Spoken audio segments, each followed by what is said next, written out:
looking at radio, television, and multi-platform journalism, I just kind of pulled an excerpt from this idea of like agenda setting, priming, and gatekeeping for the breakdown of gender and race on TV's news shows during the 2006 presidential election.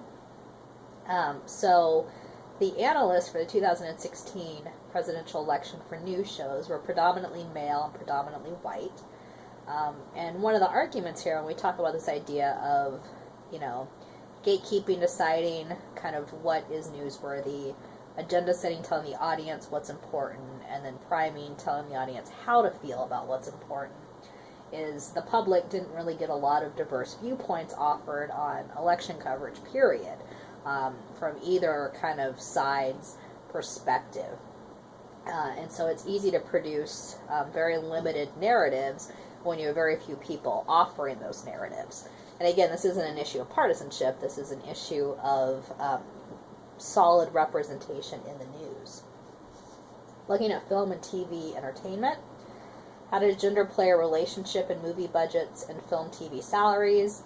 Women producers, writers, and actors tend to have smaller budgets but bigger per dollar return at the box office. So they're working with smaller budgets, but if we're looking at a return rate, tend to have higher returns than bigger budgets for male producers, writers, and actors. More male-centric movies still get made, but we are seeing a lot of gains in terms of female-centric movies starting to get made.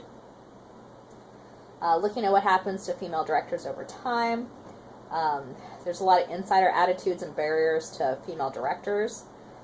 Women direct almost 1/3 of narrative short films, less than 5% of feature films.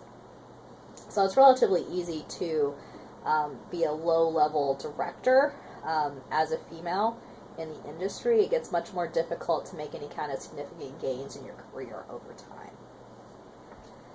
Looking at tech, social media, and gaming, similar to kind of what we've talked about with like female representation in JAM programs and similar programs across the nation, there's kind of a disconnect in the pipeline from education to industry. There's a higher percentage of minority and women graduates from top computer science programs than the percentage of employees hired by large tech firms.